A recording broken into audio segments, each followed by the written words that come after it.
All right, we are definitely live now. We've been hanging for a few minutes. We had a little technical difficulties. Chuck, welcome back. 2024 Occupy Fantasy Underdog Fantasy. We're going to be bringing you some streams nightly about Ball Mania 5 and all the other fantasy football contests for the 2024 season that Underdog has to offer. I'm happy to be back. I'm super excited about this season. Chuck, how are you doing? Oh, I'm doing great. I'm already 100 drafts deep from the big board on Underdog, so I'm ready to go. I have an idea of how these drafts are going. The market's shifting a bit. The field is reacting a little bit too much. I think we'll get into it when we start. But last season was great. If you listen to the stuff that we talked about on streams, then hopefully you had a chance to do well at least. The high variance in the playoff weeks. But dude, I'm ready to rip. Like, let's go. It's gonna be a great summer. So, Chuck, we're going to be putting out a lot more stuff here in 2024 from Occupy about best ball. You all watching all last year asked for guides, more written content, more stuff on the website. Happy to announce we're going to be bringing all of that and more this spring. I will let Brian elaborate on exactly what the plans are when we get him on for a stream. Hopefully later this week or next week we can do that for you guys. But the first thing that we're definitely going to be putting out soon is a review of your results from last year, Chuck. I think hats off and credit to you because you by far had the most success out of any of us that did the streams last summer in best ball contests. 751 drafts last summer, Chuck. How much time did you spend outside out of curiosity? I see you're kind of outside now. Does that count or like not really? I'm getting sun, right? So it counts a little Yeah. bit. This is glass, but yeah, I did most of my drafts. I talked about this. I did a lot of them late at night, and I don't have enough of a sample size to really know if it's softer than during the day, but I feel like it was. A third of them were probably slow drafts, so it's not like I sat there drafting one at a time, for an hour each draft. A lot of time I was doing two or three at a time, especially towards the end. So it's not as much time as it sounds. If you just do a couple drafts a night, then it really adds up over a summer. I think what we're going to do here, for those of you that are watching one of our shows for the first time, or even for those of you who have watched shows with us in the past, welcome back. We're going to go into a contest. I'm going to draft a Ball Mania 5 team tonight. It is still April, but we are drafting for September season. Hard to believe we're already here, Chuck. While I do that, we're going to do what we usually do, which is we're going to talk about some of the early conclusions we've come to on how to attack building rosters for this year's upcoming fantasy football season.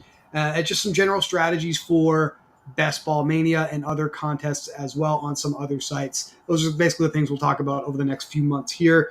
First things first, Chuck, Best Ball Mania 5 payout structure here, little different than last year's contest. Underdog did not include a regular season portion of the prize pool for this year's particular flagship contest. And I'm kind of okay with it, to be honest with you. I actually think this year's payout structure is a little more interesting than last year's, believe it or not. And I feel like Underdog has a few things up their sleeve as well for those who are missing the regular season portion of the prize pool. I feel like there's going to be some more contests we can leverage for that if that's something people want. Oh yeah, I think we all agreed in our staff chat that we love the new payout structure. It's really hard to make the finals. You should be rewarded for it, and it's like one person is winning, half of what they won last year. But just the top, the top 20 are getting six figures? Yeah, top right? 20 are going to win 100K or more. If you expand upon that, top 100 are going to walk away with at least 11 grand. Definitely, obviously, you need a super high performing result there, right? 0.001% finish or whatever. But a little bit better chance, I would say, to walk away with a decent chunk of money for just a few minutes worth of effort, if that makes sense. So definitely think it's an exciting way to sweat out a $25 entry, especially if you like drafting fantasy football teams. And let's be honest, who among us doesn't like doing that? I'm going to enter a contest now. Let's make sure it's not a slow draft. That would be disastrous. We'll be on here for like 2 weeks doing the same show. Definitely not recommending that. All right, Chuck. So you did a lot of big board contests. I probably only did like 2 or 3 myself. We got rookie landing spots finally for some of the rookies that you were drafting in the big board. So I don't know if some of your thoughts have changed on some of these players since you did your big board drafts, but where are your early leans with some of these first year players that we should be aware of? Some of them feel overpriced, some feel underpriced. We'll get into it there. And the ADPs are still adjusting. I mean, we talked about pre-stream. Two of the big rookies are Keon Coleman and Lad McConkey. Both, I've seen Mm-hmm. a few rankings, and even we were talking about it this week that their ADPs were definitely just way off from what they opened with in BBM. So those were two guys that I'm looking at who I was not looking at in big board, really. I think I got Keon Coleman a bit, but it's mostly about landing spot for them. And then a couple other guys like Xavier Worthy. I feel like his ranking is way too high if he ends up in like the 60, 70 range, but we can take a look at him. But I would say overall, I feel like some of the rookies are being overvalued based on landing spot. And so we'll look at it. And then there's a few clear values later in the draft. It's weird because rookie running backs are kind of weak this year. There's a couple that we like, but it's definitely different than last year. So we're in the last starting position here. We're picking 12th, which means we have the back-to-back picks in round 1 and round 2. This proved to be the best place to draft last season, Chuck, with a lot of those Dallas Cowboys, Detroit Lions stacks in week 17. Obviously, we don't have the full NFL schedule just yet. We just know the opponents for all these teams. But how are you feeling about the back end of contests as far as the draft board is concerned right now? You like it just as much as last year, or have you been leaning a different way? I'm completely the opposite this year. I think it's really tough to build out at the back end of drafts, especially with like the best running backs being pushed down the board. Like the top receivers already gone, top 5, top 6 receivers are gone. Like in the big board, I went 2 running back starts more than I'd like. I'm not going to do that as much as I can help it in the Best Ball Mania. But the front end of the drafts, picks 1 through 4, are so strong in rounds 2 through Mm-hmm. 5. And just being able to stack CD Lamb with Brandon Ayuk, Stephon Diggs, and then get Amari Cooper and like Christian Kirk in the 5th, like that just feels like such a stronger start than anything you can do out of the 10 to 12 hole. I will say I like getting back-to-back picks at the 12 spot. Yeah. So that's not So a disaster. But we're about to be on the clock here, Chuck. So I do have to squeeze in since I'm sure he's going to go shortly. What are your thoughts on Marvin Harrison Jr.? Is he worth the cost? at this point, I feel like, yeah, with Garrett Wilson gone, I, I don't know. I can't buy into like these rookie receivers going this high, but I don't know. Based on ADP, it feels better than anyone below him, I think. So these are our ADPs right here. I happen to really like Brandon Ayuk in this range. I I do took him too. in a draft earlier today. Um, I think I'm just going to, at this point, go with the market, Chuck, and I'm going to go with Gibbs and Marvin Harrison Jr. back to back. I'm not going to overanalyze this. We're just going to go with that and move on with our draft here. A couple of different quarterbacks we can pair with these guys for some stacks that are okay in my eyes with Jared Goff and Kyler Murray as well. Gibbs stacking with the running back in best ball, a little different than the DFS streets for our DFS viewers. We like stacking with the running back in Underdog, right? Yes. Yeah. Positive. Has a pot of positive expectation on advance rate all across the board. One thing I want to mention, so we're drafting this early because we're trying to get ADP value. I do think that we have more of an advantage drafting closer to the season when we have more information, but like the point of drafting now is to get that early ADP value. So when we're drafting guys, like we had a decision with Marvin Harrison or Drake London, Brandon Ayuk, whatever. Which of these guys is most likely to rise in ADP, and which of these guys are probably not going to rise in ADP? And so I don't know if Marvin Harrison is, but he feels probably like the most likely candidate. So that's one thing I want to focus on too, is just avoiding guys who are going to fall, like Kyron Williams, even though I'm still super high on him, and then targeting guys who are going to rise later. I like that you brought up Kyron because obviously we like the player, but we liked him a lot last year when we were getting him at the end of contests. Another situation that I'm a little put off by this year, looking at some of the early ADPs, Chuck, I'm curious your thoughts. The Houston Texans. They Yeah. are outrageously expensive across the board. We have 3 receivers in the top 40 of average draft position. CJ Stroud himself goes, 43rd? So to me, there's just no way that Stroud, Diggs, Nico Collins, and Tank Dell are all going to be in that range, and all of those are going to hit. We're absolutely buying those guys at their ceiling this year, which was not the case last year. Again, love the players, don't necessarily love the ADPs this year. Yeah, it's like, so before Stephon Diggs got traded, Nico Collins was going around pick 16, 17 in the big board, and Tank Dell was in the low 30s, where now Nico and Stephon Diggs, I think, are both about early 20s. Yeah, Nico just went off the board, where Tank Dell is around 40. And so I'm Mm-hmm. comfortable taking Tank Dell in like every draft. Like when I'm the 12 spot, I probably have Tank Dell in most of those drafts, just taking him at 36, 37. I mean, Tank Dell was the wide receiver one when they were all healthy last year, right? By like half a fantasy Mm-hmm. point or something. Mm-hmm. And Nico Collins is like 31 or something. It's a little older, and so I don't know. I feel like Tank Dell is the best value, but not to like jump teams, but Chicago's in a similar spot where they have 3 wide receivers in the top 50, but Caleb Williams is going to pick like past pick 100. So that's another similar spot, but I'm higher on Houston's offense than I am on Chicago. In general, I would agree. I like that it's a little easier to stack the Bears with Caleb Williams, and I think that's something we'll talk about Mm. over the next several weeks for sure. Still very interested in Keenan Allen. I think just target monster every single place he goes. I think that will continue here, especially they're rumored to be giving him an extension as Diggs comes off the board, as DJ Moore comes off the board. So top of mind for sure. Going back to, I'm kind of not even drafting off of an ADP list because to your point, ADP is still regulating at this point. We have a brand new crop of fantasy drafters that are now just looking at the contest for the first time that didn't really pay attention to the big board, myself included. So I think that is going to shift ADP. The landing spots for these rookies is going to shift ADP as well. There's one rookie I'm super high on in my rankings. For anyone who's been able to check those out, they are actually posted in our Discord for our Discord subscribers right now. Brian Thomas, first round wide receiver that got selected by the Jacksonville Jaguars. His combine metrics were pretty strong, I would say. Jumped off the page to me. Best height adjusted speed score based off of his height weight 40 times. And now he gets, I think, a starting role in the Jaguars offense. No more Calvin Ridley in Jacksonville, and they just waived Zay Jones today. I really like Brian Thomas, especially at his round 6 ADP right now, Chuck. Brian Thomas is a guy that I didn't get into, but I can take another look because if you're high on him, I got to pay attention to it. But right now, I don't have an opinion on him really. So All right. Now, again, this is why we do these shows. We get to pick each other's brains a little bit. I think it's a little more reasonable to stack Jacksonville this year. I'm a little out of school here. I feel like Trevor Lawrence's ADP is a little lower than I agree. last year's, if not at least in the same range. The pass catchers in general have come down a little bit. So I do think there's more options with the Jaguars.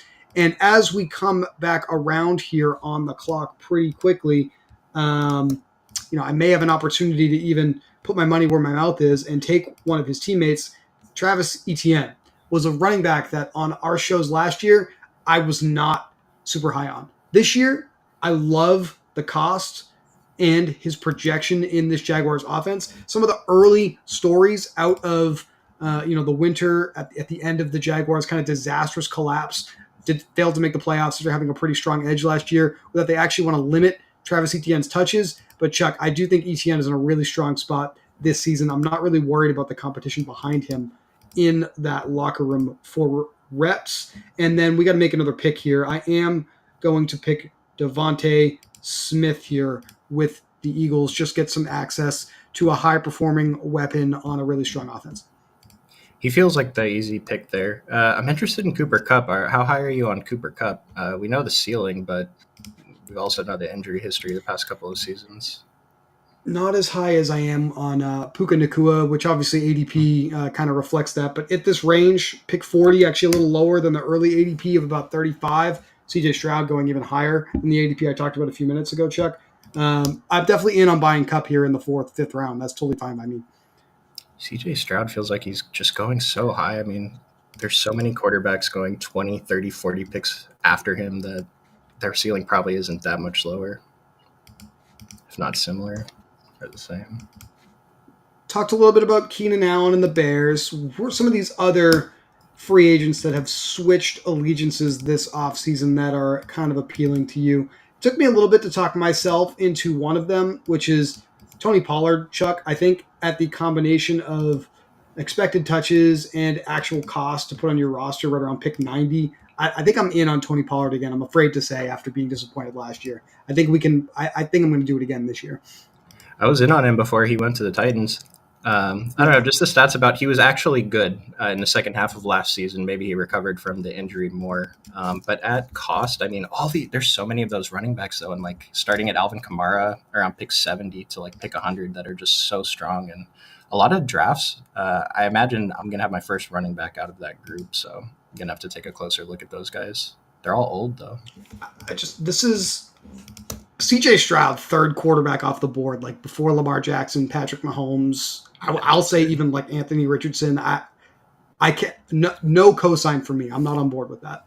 That's too high. Good luck to John here. Definitely feel like he has an opportunity to put a good team together based off of the way he's stacking it here, but opportunity cost definitely feels too high to me here. I'd rather have a couple of those other guys there. Like I said, I'm just trying to kind of learn the board here and really figure out where I want to go with my picks based off of where I land on the board. So I just feel like on the first few drafts that I do, whether they're on the stream here with you or off stream, like I'm definitely kind of in the same boat as everybody else, trying to figure out what my opponents are going to be doing and what I like about different spots on the board. Right before we started, I know we were talking a little bit before we went live. You and I were talking about the Chargers. The Chargers are in a completely different spot this year compared to last year. New coaching staff, brand new receivers, brand new running backs. How do you feel about some of these weapons? You mentioned one rookie wide receiver to me that you've been pretty high on throughout the big board process that potentially you're even higher on now in Best Ball Mania based off of his ADP around pick 100. Obviously, I'm talking about Ladd McConkey here. Chuck, give me the rundown on Ladd McConkey. Oh, Ladd McConkey was a guy that maybe I drafted one or two times in 100 drafts in the big board. I'm in on him now just because of the landing spot. I thought he was interesting because his ADP opened at like, I don't know, 113. And then after the first ADP update, it went up like 30 spots. And all the rankings I saw had him in the top 100. But it's just who are they throwing the ball to? Because before, Josh Palmer was going to be the wide receiver one. Quentin Johnston did not do well. His first year in the NFL. We know how the Quentin Johnston experiment seems to be going. So, yeah, it's purely just like a game theory. There's not much competition here type of play. Obviously, super happy for all these guys get to live out their NFL dream. But Ladd McConkey in particular seems like he has far less competition for reps ahead of him than some of these other guys. So definitely like the spot there for him. Tight end, now that a few of them are starting to come off the board here, Chuck. Travis Kelce, Andrews, Kincaid, McBride, all going back to back to back here. How are you feeling about the top of the board here? Definitely interesting, I would say, with tight end. It's a little different than last year. I'm really in on elite tight end last year or this year. One of the things I point out in like my summary and things to apply for next or just for this year, which Anthony Richardson going or Well, Rashad White too. I'm still just kind of reacting to some of these things, but continue. So last year, Travis Kelce was going top 10, and then Mark Andrews was going around a 2-3 turn or like pick 24. And now the first two tight ends are going at pick 32, Sam Laporta, and then around 50, Kelce, Mark Andrews, Trey McBride, and Kincaid. I'd love to have one of those guys in as many drafts as I can. A lot of time they're similarly strong to the wide receivers next to them, but having the advantage at tight end is so big. And in 20-round drafts, I'm okay going with that late tight end strategy that didn't necessarily work out last year. It did if you hit the right guys and just take three of them. But with 18 rounds, I really like taking an elite tight end and then like a solid guy like Tyler Conklin, or I like Mike Gesicki at the end, something like that. All right, back on the clock here, pick 60 and 61. And there are a couple of receivers here I'm interested in, one of which is one that we were pretty high on last year. I'm going to go back to the well this year with Terry McLaurin, who I think is getting an extremely strong upgrade at quarterback. So we'll slot him in here. And let's see, we don't come back around until pick 84. So I do think there are a couple receivers here that I want to make sure that I get some exposure to. And you know what? I said he was my favorite rookie, so I'm going to grab him because he's not going to be there when it comes back around to me. It's Brian Thomas with the Jaguars. So angling for a little bit of a Jaguar stack here as well. Nice. I will say that at least the last two rounds, like your picks, Terry McLaurin and Brian Thomas, the wide receivers in this round for the 12th pick feel really good, I think, if you start strong at running back like you did. we're about to enter a range of the draft. This is one of the things I have noticed so far, where all of a sudden everyone just kind of stops picking wide receivers for like 2 or 3 rounds. The Mhm. ADP board looks super weird here, right around pick like 90, 100. It gets extremely green, extremely blue, some purple with the quarterbacks. I'm very interested to see how this range kind of changes throughout the next few weeks here as ADP settles, Chuck. So this is one thing too. There are so few receivers past like Jacoby Myers and Tyler Lockett are early 100, and then Rashid Shaheed is like 130. But beyond that, like last year, I had a bunch of receivers that I didn't mind taking shots on late, and this year that's just not the case. And so, really, again, just loading up on receivers early and taking running backs after like pick 110 around there. And that's kind of the macro that I'm going with as well. I would say, Chuck, I want to have like 5 receivers by like round 8, maybe even by like Mm-hmm. round 7. Mm-hmm. If I do grab running backs early like I did tonight, I'm probably going to go pretty light on the position overall and just hope these guys are the correct picks this year.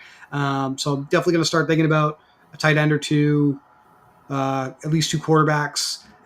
I tend to go 2 quarterback, 2 tight end, and then fill in the rest with running back, wide receiver. I definitely can be sold on going 3 quarterbacks or 3 tight ends depending on the build, but Mm-hmm. uh, kind of stick to like 4 to 6 running backs, 7 to 9 receivers is kind of the sweet spot for me. I think we're on the same page there. I think a lot of the data in terms of the top performing teams kind of backs that up as well.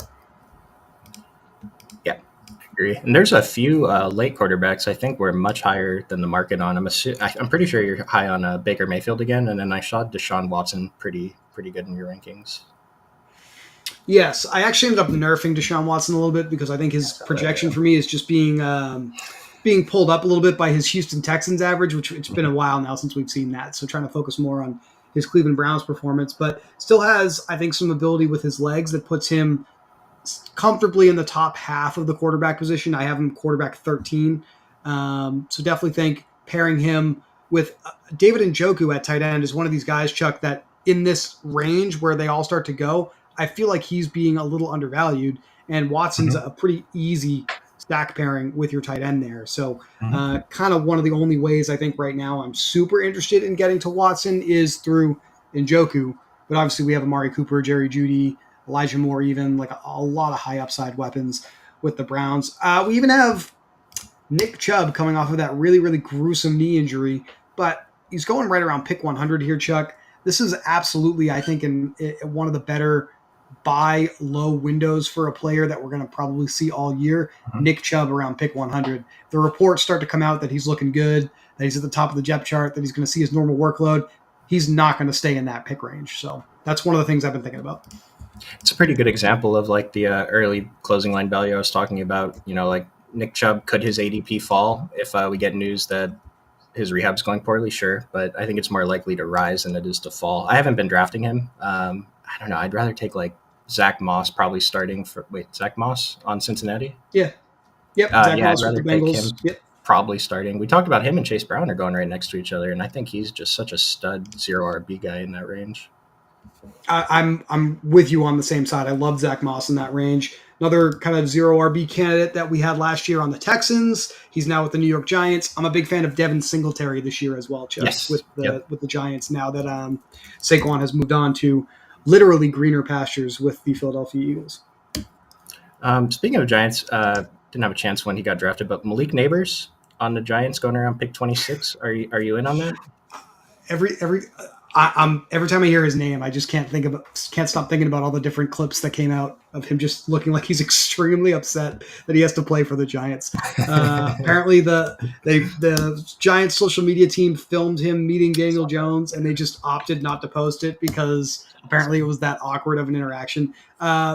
With Neighbors, right? We just have to hope that talent wins out. Obviously, the draft capital is their highest drafted wide receiver, other than Marvin Harrison this year. So obviously, I think I'm going to be in on him for that reason alone, but it's definitely hard to see a path to true upside while we have to deal with Daniel Jones under center. I almost feel like we have to kind of hope that Tyrod Taylor gets to play for there to be a little bit more ceiling with the Giants this year. I'm sorry to say. Okay, well said. James Conner, someone I was high on last year. I will say this year, I'll probably still buy a little bit in this range, but I actually like the rookie that they brought in, Trey Benson at running back. He's going We are so at pick high. 80. He is. Pick 84. The thing is tight end tends to drop off pretty quick. Brock Bowers, rookie tight end, just drafted by the Raiders. Jake Ferguson with the Cowboys. I think David Njoku with the Browns, since I was talking about him earlier, is one of my favorite picks. So I'll go with him to kind of have at least one reliable pass catcher at that position. And then where am I sitting at wide receiver here? We've talked about him enough on this show. How about our boy Ladd McConkey with the Chargers? Really interesting range here with all the other rookies going around him. Keon Coleman is really tempting me here, but I think I'm going to go with Ladd just based off of what we talked about. I did 6 drafts last night, and he was not available at this pick in any of the 6. I wanted to draft him, but you got one. So I like this where you're getting a couple of rookies. I'm not taking as many rookies. I think I just need to learn more about them. I think I'm just not afraid to be wrong. And I think this is a good segue opportunity for us because talk to me a little bit about your exposures in last year's contest. Like, in other words, what was your highest owned percentage for a player in across your portfolio, I guess? You weren't more than like 20 to 25% on really anybody, right? And this is across hundreds of drafts. Yeah, over on so on DraftKings, my exposure was a little more concentrated because there were just a few bigger just ADP things incorrect with ADP. But on Underdog, I have this in my notes too. I had 7 players at 20% or more. I had a bunch at 19% like Amari Cooper, but I want to say my highest was probably like 25, 26%. And so 7 above 20, and only one of them was good, DJ Moore. The rest of them all bricked, and I think you were on a couple of them. Juju. I was on Damian Harris, and he contributed 0 points in the entire season, and just a few other guys all bricked. But one of the things I talk about, like how to apply last year to this year, I kind of just want to be spread out. I saw someone do a run. Everyone that maxed out BBM last year, just how concentrated, how spread out they were, and like the guy who did the best was the most concentrated. But most of the people who were concentrated had below average advance rates. And the teams that were spread out more had higher advance rates across the board. So I think we just want to focus on structure and then, mix it up around. Because if you're above 20% on a guy, you're taking away ownership from the guys around it. And I think that's fine. But getting more than like 20, 25% if you're drafting 150 is probably kind of extreme. Yeah, and this is one of those things where I think that the power of this insight only really impacts you if you're going to be a high volume drafter. I mean, let's just pick a player. If you are really high on Alvin Kamara this year and you're only going to draft 5 to 10 teams, by all means, take as much Alvin Kamara as you want because you want to maximize your shot of being right about that one player. But the thing that we learned looking at the winners, the top 10 finishers in Ball Mania 4 last season, to your point, Chuck, no one was really above like that 20 to 25% exposure range on any given player. It didn't really matter how that player did in their portfolio. The bigger takeaway that we had was that they were just extremely diversified in their investment across the board. So, we all have leans, and it's really important just to, I guess, focus on your structure of your roster around those leans when you get those players, but not necessarily shoving all in on certain players. If you're going to be drafting, I'll say like 50 or more teams in your portfolio, try to be a little bit more spread out. That's absolutely a really powerful insight, I think, and something that hopefully we can apply pretty successfully here in 2024 and achieve a little bit more success than we did last year. Well, here's a pretty good example from last year. We were both high on Antonio Gibson, and Brian Robinson was going right in the same ADP range. And I think I talked about this with you. Like I was like 85% Brian Gibson and 15% Brian Robinson, when even though I was higher on Gibson, I probably should have been closer to 70-30. So just one example of how to apply that in your drafts. And there's definitely spots for, I'll stick with the same team, Chuck. I think that the Commanders are going to have a similar situation this year. We've got Austin Eckler, who is now a Commander in the backfield with Brian Robinson Jr. As of right now, as Eckler comes off the board, I must be a psychic or something here. They both have ADPs right here between like 100 and 110. I do think this is closer to a coin flip than people realize. The Austin Eckler sticker shock. Unfortunately, this is not the Austin Eckler that we have grown up loving here. This is the older version of Austin Eckler, who is definitely closer to being a 10th round fantasy pick. If we're drafting a ton of teams, Chuck, we probably should just take these guys fairly equally. So I guess I brought up a poor example because in my big boards I have about 30% Brian Robinson and maybe 3% Austin Eckler. So I'm doing the same thing that I just talked about I didn't want to do, but Well, this one at least here's feels the more thing. clear. Right. You have a little bit of time to correct that and even that out too. So that's the other thing that's pretty good here. I'm surprised Tyler Lockett is going so low, but I also get it. There were some rumors they were going to move on from him. All right, where are we sitting here? A 0-2-5-1 build. McConkey, Brian Thomas, McLaurin, Devontae Smith, Marvin Harrison. I got to start thinking about a quarterback a little bit here, but I'm not tremendously worried about it. 108, 109, pick Well, 132. I was gonna say Justin Plenty of guys Herbert that goes I so like here. late, dude. Yeah. I'm kind of tempted because the only quarterback that I have ranked ahead of him is Aaron Rodgers, and I just don't really have any incentive to take Aaron Rodgers here. So Yep. I think I will go with Justin Herbert. And then just because of the fact that I've got two weapons from the Jaguars, I actually do think I'm going to double tap with Trevor Lawrence here as well. I like it. And then we're just done at quarterback here, and it's a pretty strong combo for the playoff weeks too.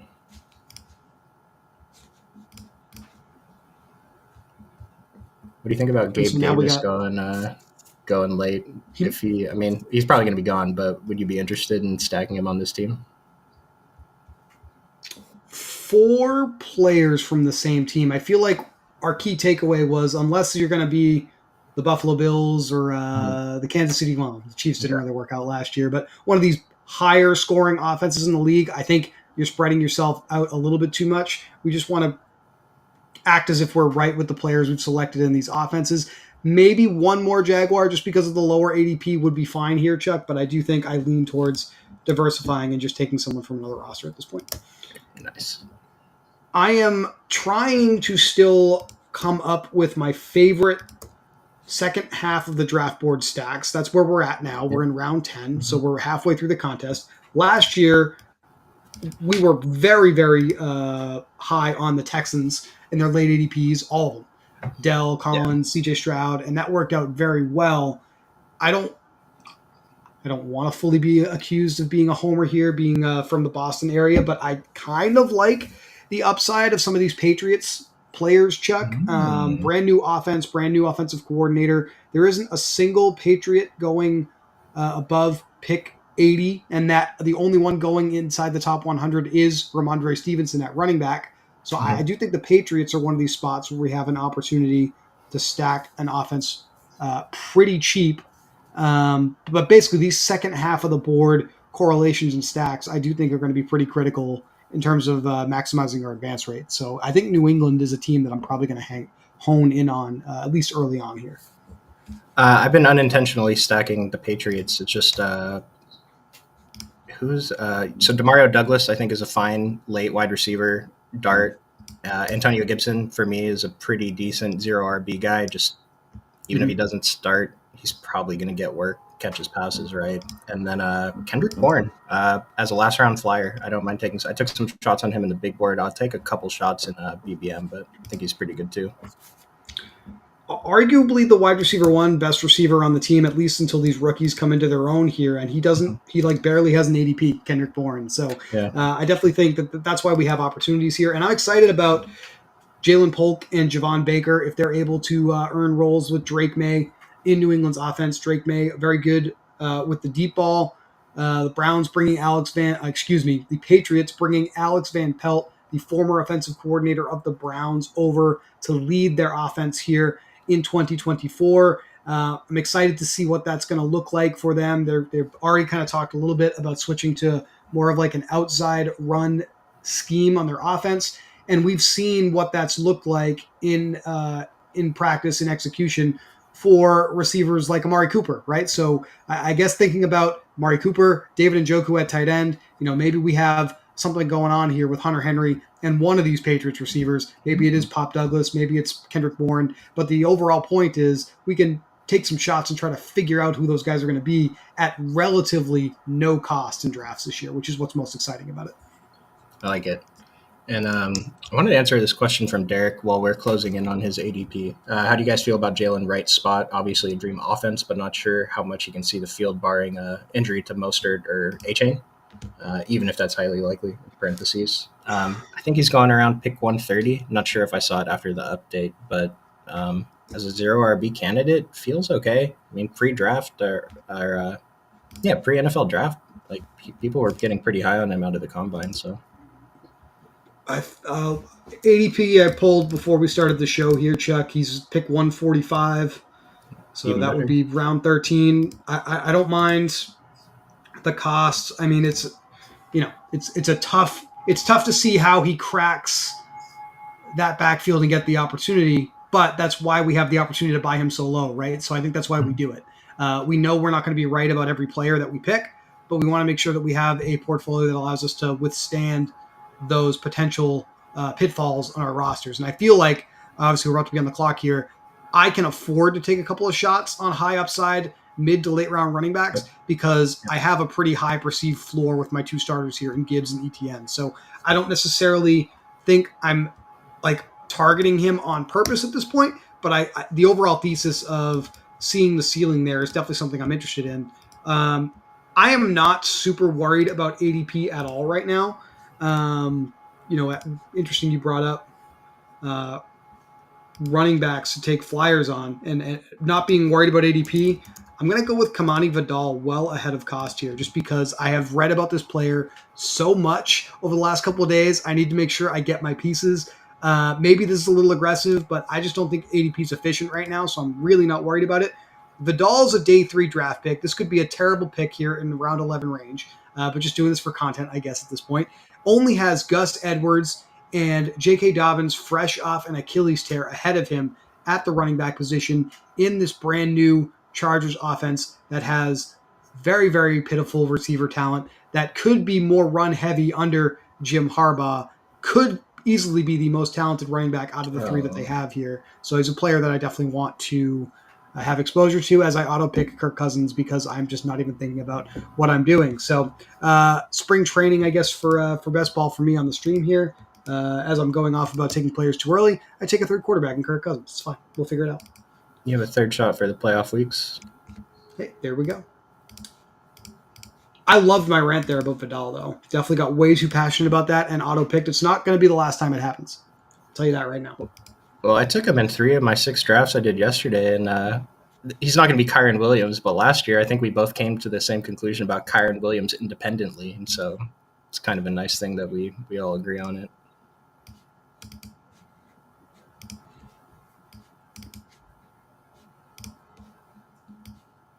As I look through what I have here and see how I can salvage this terrible, terrible Kirk Cousins disaster. Rondale Moore is an Atlanta Falcon now. That's kind of interesting. He has like no ADP whatsoever. That's probably a player I'm going to have to put into my queue here for late in the contest now, just to have a little bit of pairing upside with Kirk Cousins. Probably just going to go with. That's true at running back. Probably just going to go with one more tight end now. Definitely. That's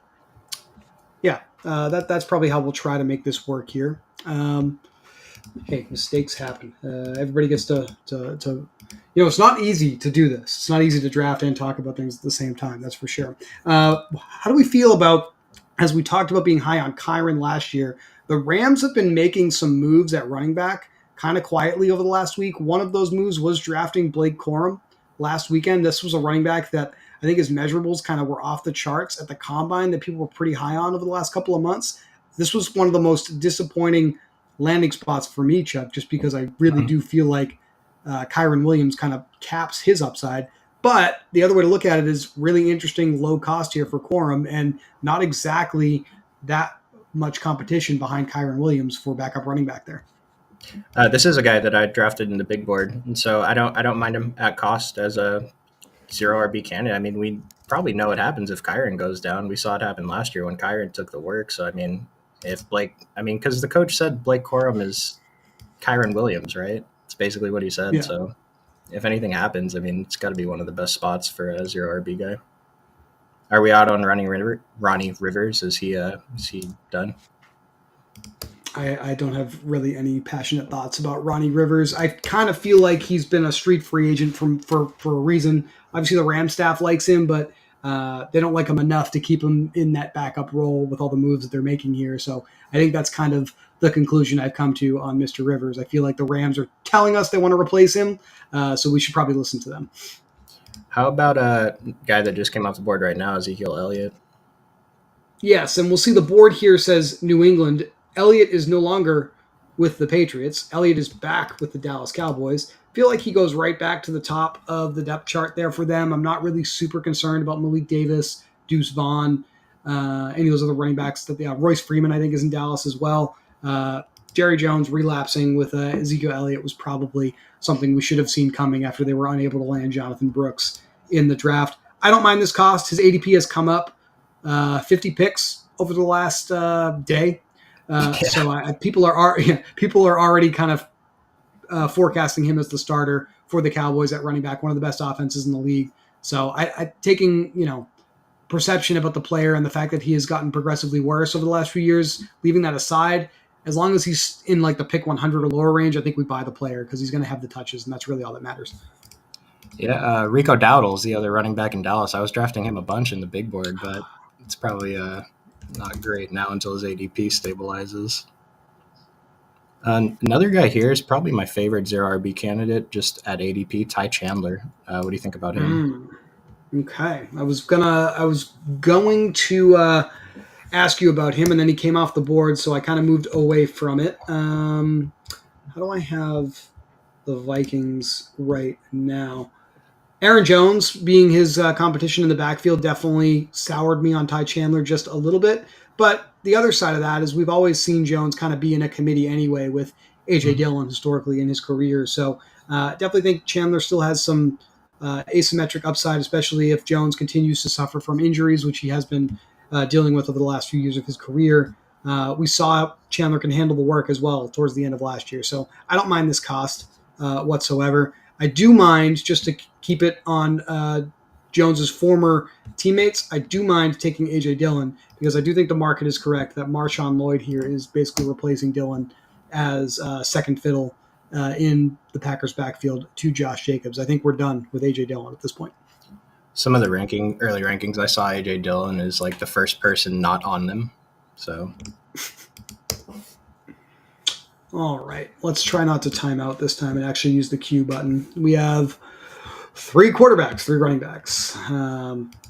Wind is completely out of my sails here, Chuck. I'm just not excited about this team. Got to try to salvage something with the Falcons' disaster, so we'll go with Algier. We know how much he's been able to do in that offense, so hopefully he's able to still see some touches. And then, well, I'm not going to be going with Michael Wilson just because I'm not going to be going with Kyler. I've already exhausted the quarterback position, excuse me, as I'm just thinking about what to do. But I am going to go with Jalen Polk. I was talking about the Patriots as one of my favorite late round offenses, and I think I'm just going to diversify, take some shots. I drafted earlier today, took Demario Douglas. Now I'm going to take Jalen Polk, and I don't mind taking him as my wide receiver 6 on this offense. Pretty rookie heavy at wide receiver. I will say I didn't necessarily do that intentionally, but I think early on, to your point, exploiting some closing line value, I don't think rookies are really priced correctly, and we tend to see the rookie prices come up the more information we get about their roles as the spring and summer moves on. And I feel like a lot of these players are going to see rapidly changing ADPs and end up in very different ranges by the time we get into July and August. Oh yeah, especially you took 2 strong running backs, so like hitting on these late receivers would be beautiful. Well, I'm not going to lie to you. I am not expecting this to be one of the teams that's there for me in the end. Because, I just don't like the way that the Kirk Cousins things took place for me there. But it's about the process and the portfolio, and we're still learning the board here. Speaking of mistakes, since that's what the show has now become about for me, what are some things that you've learned in your own draft process over the past couple of months that you're avoiding? What can the people take away from some of the mistakes you and I have made that hopefully they can avoid? Well, just because it's fresh in my mind, there was a mistake I made yesterday where I had like 5 receivers, a quarterback, a tight end, and 0 running backs, and I had a choice between Brock Purdy and like Zach Moss. And so my second quarterback, when I already have a good quarterback, I think it was Kyler, or my RB1, who I am ahead of ADP on that I think is going to start. And I clicked Brock Purdy, and it's just such a big mistake because thinking about points added on the season, Zach Moss could have added over 100 points, where Brock Purdy, if I'm lucky, he'll add 30, 40 on top of it was actually Joe Burrow. And it's even worse because Joe Burrow's floor is 20 fantasy points. So big mistake. If you're drafting an early quarterback, it's just like it gives me an extra out to a spike week in the playoffs, but for the regular season, especially that I like went super zero RB. My first RB was Ty Spears. So just I'm going too extreme. So just don't go too extreme. Get a running back, especially the strong ones around pick 100 if you don't have one yet. I like it. I like it a lot, Chuck. A lot of things that we're going to be going over for sure over the next few weeks here. I'm not sure exactly what our rotation is going to be for a schedule. I know we were on like a pretty consistent like Tuesday, Thursday, Sunday rotation last year. I know the plan is to try to do at least 2 to 3 shows a week as we get into May, June, July here. But, it will be a rotating cast. You and I obviously will be doing a lot of these shows together. Brian will be on board as well. See if we can get Ken back for a few shows. Maybe Moose will mix in for a few shows. But I'm definitely excited about what we have planned for the rest of the summer here for sure. Here's some interesting players that are starting to come off the board here. What do we think about these backup Buffalo running backs? Ray Davis joining the Bills through the NFL draft. There's another running back that's going to be in Bills training camp this year that I'm interested in, Chuck. Frank Gore Jr. did not get drafted, but he was signed by the Bills as an undrafted free agent. I do think that this workload behind James Cook is wide open, and we like getting players that are going to be on teams that we expect to be good, right? So I definitely think that I'm watching these rookie running backs on the Bills pretty closely this summer. Ray Davis, another rookie running back I was taking in the big board. I don't think I took Frank Gore once, but I did take Ty Johnson a few times as my 20th round pick over there. I think he was like solidified as the backup by the end of last season. It's probably very little value in taking him now, though.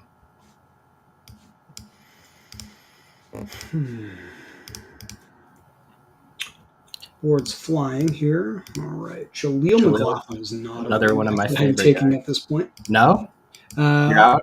I don't know about Esteem. They drafted the Notre Dame kid, right? Like he's kind of a running back that I'm kind of interested at this point. Some pretty positive comments came out about him today as well. But that backfield is pretty crowded with Javonte and Samaje Perine, Jaleel, and now Audric Esteem. So definitely kind of something to be aware of. I do like Bucky Irving. He was somebody I kind of had my eye on in this spot as well, but alas, that was not to be. Too bad, so sad, as they say here. Braylon Allen is now the highest running back by ADP that is still available, and he got a disastrous landing spot right behind Breece Hall. Did you get much of Braylon Allen in the big board? How'd you net out there? I probably got 5 or 6%, but like he was a guy that I was mixing in as a 0 RB guy. Luckily, I wasn't taking a Bonaconda, who I think a lot of sharper players were taking, and so maybe it works out still. Another wide receiver. We're definitely not going to take Zay Jones because he's no longer gainfully employed. I was going to ask you about Devontae Walker. He was just jumping off the page at me. Another receiver down here that I'm kind of interested in. He's not currently employed by an NFL team. He was my highest exposed player last year. Tyler Boyd feels like he's going to land somewhere, right? And he's going to produce somewhere. Maybe it'll be the Atlanta Falcons. Maybe they need somebody. Maybe that'll somehow backdoor me and get me out of this Kirk Cousins mess on this team. So we'll go with Tyler Boyd here in the 16th round. And that will be my 1, 2, 3, 4, 5, 6, 7th wide receiver. There's worse picks.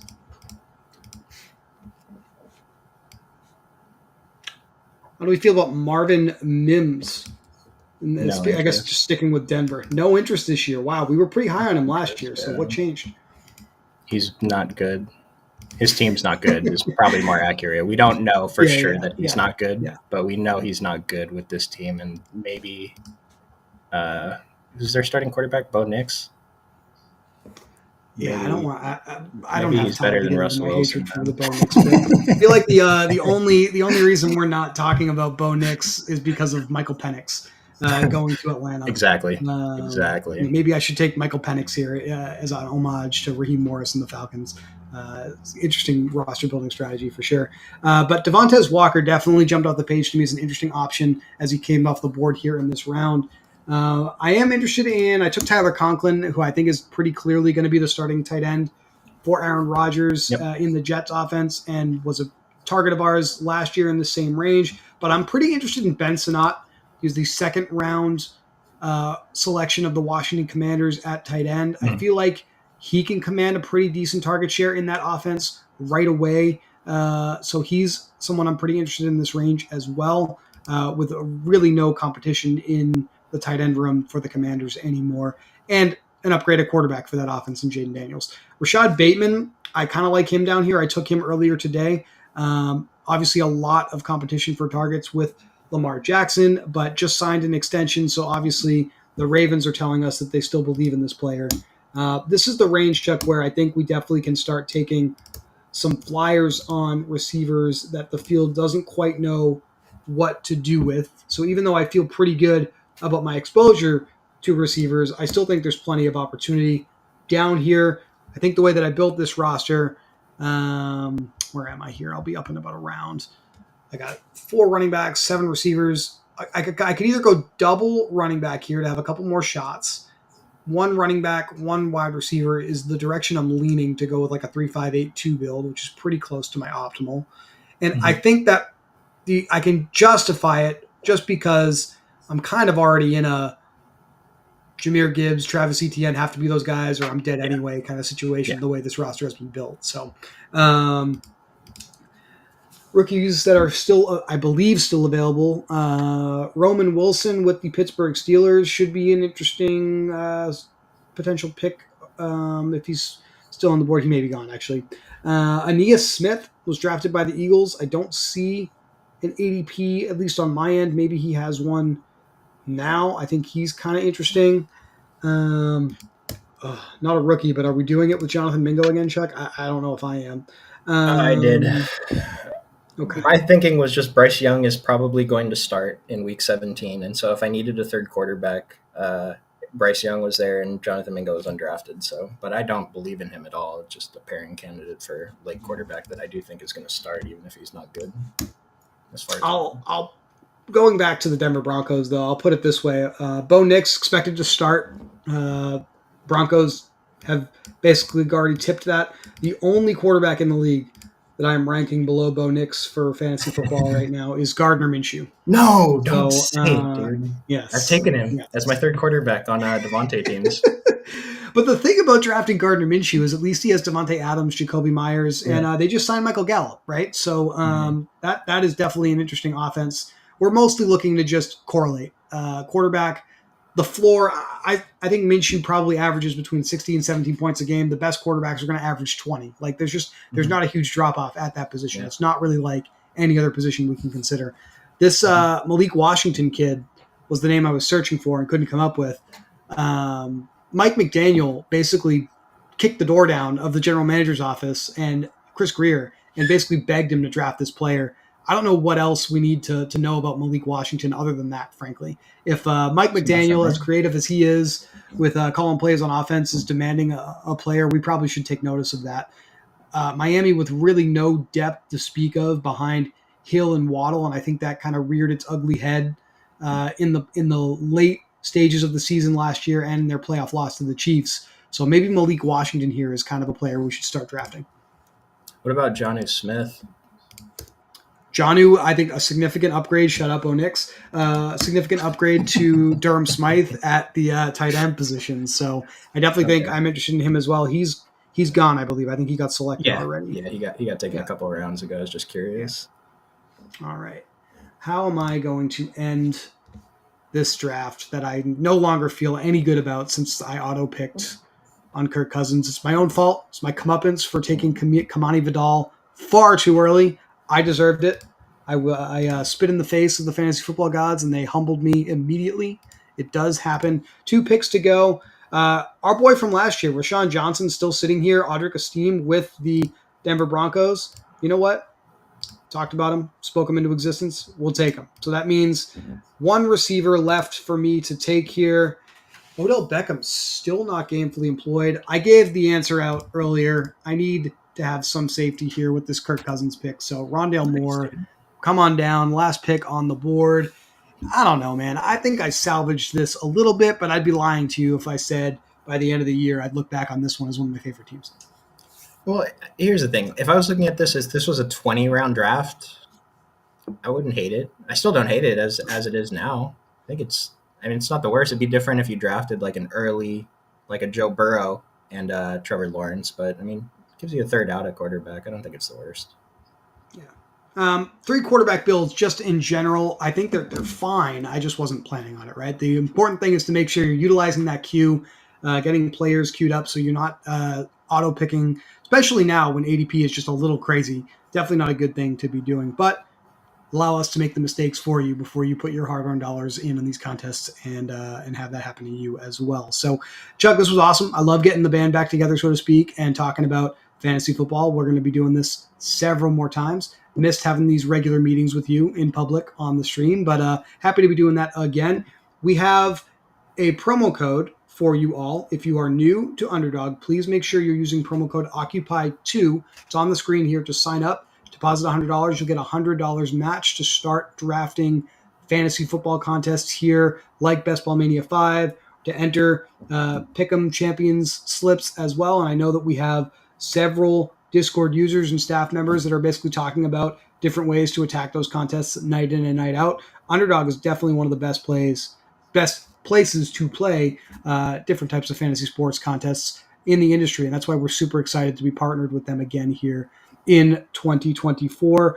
Chuck, before we get out of here tonight, obviously the draft is got a couple picks left, but obviously we're done here. Is there anything that you want to share with the people before we get out of here? Is there anything on Underdog relative to best ball in 2024 that we haven't covered tonight that you want to make sure we cover before we get out of here? In general, just a quick note about drafting this early. Like I said, we're drafting early to try to get closing line value. So focus on that. Guys that we can get in August, like Kyron Williams at probably a later ADP, just don't take them now. And so I think that's the biggest thing. Just focus on like what are we actually trying to accomplish by drafting in freaking April, man.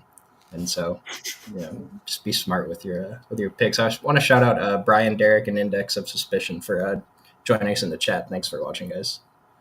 Relative to your point on closing line value, I think something we'll see is this Jets cost is going to come down a little bit. I love Breece Hall. I love Garrett Wilson. I don't see them both as first round picks here. Obviously, as the draft ends and the board comes off, I'll see if I can get it back up for you. But Breece going 7th in this draft we just did. Wilson going 11th. Again, I don't know. I feel like we're going to see at least one of those guys drop into the second round before all things are all said and done here. Very interesting, though, that obviously we're super high on these two weapons, right? But then Aaron Rodgers goes like way down here, right? Yeah. So just something to be aware of. 14th round, pick 158. We've got Mike Williams in here somewhere now, a New York Jet. Like there are all these spots that we'll dive into, we'll digest, we'll have more content on OccupyFantasy.com where we'll go through some of our favorite stacks and how we're feeling about different players on different teams. And how to make sense of these different costs for different players. But as we close out the show, I would just say the Jets is one that I'm interested to see how that changes throughout the year. You brought up Kyron Williams in the Rams example. We have him and Puka Nacua up here as well, pretty early in the contest. I think hopefully we'll get some opportunity to exploit those costs later in the summer that we can take advantage of. And maybe, Chuck, maybe that's how we end up doing a little bit of a better job, making sure we're diversifying and staying under like a 20 to 25% exposure to players across a large portfolio of teams. And there we go. Now I feel better about this show. I feel like we tied a bow around something we talked about at the beginning of the show here at the end. That's a pretty good place, I think, to end today's discussion. Yeah, that was a great stream. We'll see you guys like 2 or 3 more times this week. It'd be great. Yeah, absolutely. We'll announce our schedule for shows in the Occupy Fantasy Discord. Thank you guys for watching, and we'll talk to you soon.